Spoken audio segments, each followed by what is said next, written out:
I'm Dr. Ondrej Mitas. Welcome to the Science of Traveling Well. Today, in our first piece, we're going to talk about maybe the most important way that travel creates enjoyable experiences, and that is novelty. The experience of seeing something new and different from daily routine. To see something new without leaving a huge footprint, I traveled close to home to Antwerp. Belgium's second largest city, Antwerp is actually quite familiar for me, but definitely different from my daily routine. With its fastidious cafes and restaurants, quirky design and art shops, utterly spectacular train station, and a sculpture garden called the Middelheim Museum, which I had in fact never seen before. Joining me is my colleague, Dr. Marcel Bastiaansen, professor here at the Breda University of Applied Sciences as well as Tilburg University. With a background in neuroscience, Marcel is the ideal expert for questions on how the mind works. Marcel, welcome. Thank you. I went to Antwerp, and as soon as I exited the garage, I could see I wasn't at home in the Netherlands anymore. The sounds were different, the buildings were different, and I especially noticed on the side streets were strange little local shops and restaurants that don't exist anywhere else. Why did this get my attention? What makes this experience so engaging, so interesting? Well, it's a good question, and I think it already started way before you exited the garage, because I guess you drove to Antwerp, right, by car, and you're pretty much used to Dutch highways. And as soon as you cross the border, then you see that the highways are changing already, right? Yep. So the signage is changing, and the signage on the road is different. And that in itself is already a change from what you routinely process.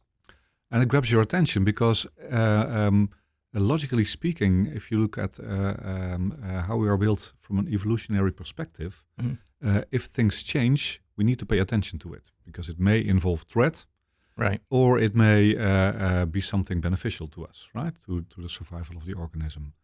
And as, let's say, responding to change is so incredibly important from an evolutionary perspective, it's very much hardwired into the brain.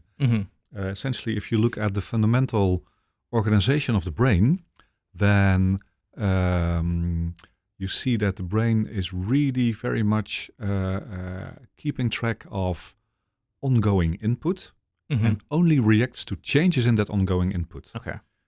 So, for instance, if you would be sleeping while there's a loud noise constantly being present, a constant loud noise, and that loud noise suddenly stops, that would wake you up. Yeah. Just because of the change in stimulus intensity.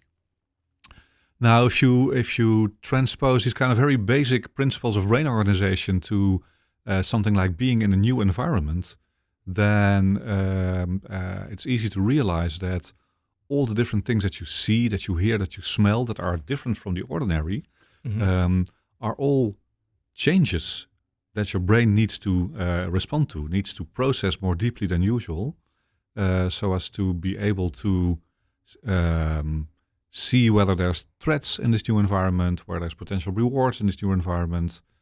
So you're entering a totally different mode than when you're normally progressing through your daily routine. And what do you think it is about traveling for fun that kind of gets us in the mode, not so much of threats, but of rewards? Like, why does it feel good? I think let's say the heightened level of attention is something that is rewarding in itself. Okay. Because learning new things, curiosity is a very fundamental, basic need of people to be satisfied. Okay. Learning new things is something that is rewarding in itself. Yeah. Not only for academics, also for tourists on the street. Yeah. So the potential of being in a new environment to learn new things is much higher than when you're in your daily routine. Okay. Of course, we've done some research on this phenomenon together, which we call novelty. And what we found was that in two small groups of older Americans who were traveling for a weekend vacation, focused on particular hobbies, these vacations were more enjoyable than daily life. And that boost in their daily positive emotions was explained by a similar boost in novelty. The feeling that our experience of a given day is new and different from the everyday.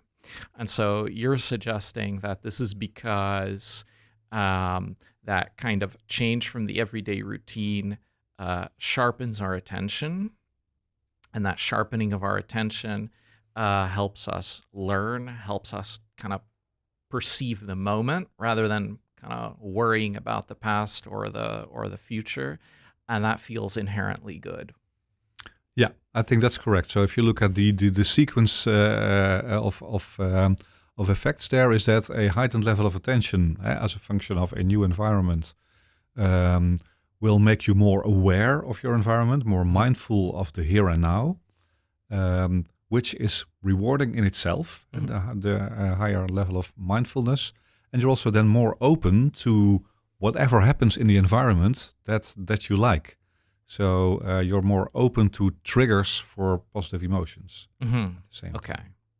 Now, in the case of this visit, a lot of those triggers for positive emotions went from the Middelheim Museum. So this is a park in the south of the city that has a huge number of different sculptures, and I'd never been there before, so it was kind of a bigger change from the everyday than the city center of Antwerp, which is really different from my daily surroundings, but I'd been there many times before.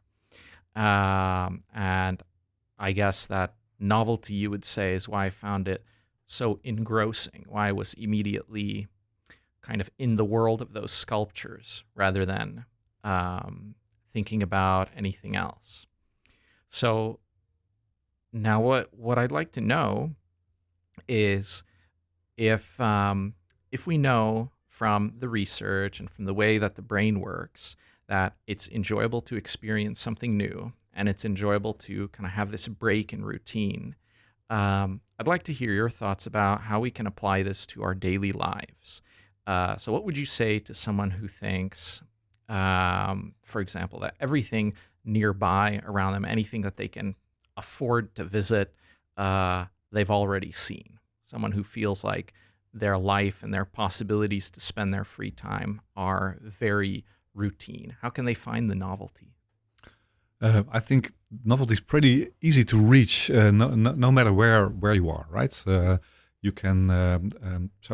There are essentially 3 ways in which I can drive home from university. I usually take only one way because that's the fastest. It's like 3 minutes faster than the other 2 ways. Yeah. So that's a more efficient way to drive home. But if you're engulfed in routine and you really start feeling like I need a change, I need holidays, then just instead of buying this very expensive, not very sustainable, faraway holiday on a tropical island, you could also choose to take a different way home. Do your shopping in a different supermarket, or shopping for clothes in a different city, just the city next door, instead of going far away. Yeah. Now, all these things will keep you will take you out of your normal routine, will lead to this heightened state of mindfulness that we just talked about, and will be intrinsically rewarding, intrinsically be more activating than your normal daily routine. So if you want to strike there's a careful balance to strike, I think, from a psychological health perspective, between routine, which is safe and comfortable and efficient, energy efficient also, on the one hand, and novelty, which is which costs more energy, but is also more rewarding, and a higher level of alertness and of attention. And striking the balance between these two is something you really have very much control over yourself, also in your daily life, just by choosing to go a different way, to talk to different people that you never talked to visit a different pub than you usually do. And as simple as I said in the beginning, just do your shoppings in a different supermarket than you usually do. Yeah, so it's about realizing the opportunities to do something new and different from your daily routine that are right in front of you, and that kind of shift in how you approach the world around you is basically accessible to all of us all the time when life gets too routine. It is, and it doesn't need to cost more time or to cost more money. It's just changing your mindset and trying to be more open to change and newness in your life. Well, that's a really cool message to conclude with. So thanks so much for your thoughts. I'd like to wrap up with some practical advice about the particular place I went to experience Novelty. So the best way to get to Antwerp is by train, and that way you begin your Antwerp experience with that amazing railway station. There's direct connections to most larger Belgian cities, as well as Amsterdam, Rotterdam, and Breda in the Netherlands. It's a lengthy but enjoyable walk from there to the city center.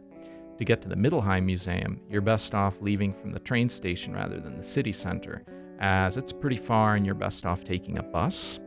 You can use bus number 21 and get off at the Lindendreef, or bus number 32 and get off at the Koninklijke, which is a mouthful. But hope you enjoy some more novelty in your life in the coming days. And until next time, happy travels. The Science of Traveling Well was initiated partly thanks to an HBO postdoc grant of the Regieorgaan Stichting Innovatie Alliantie of the Dutch government.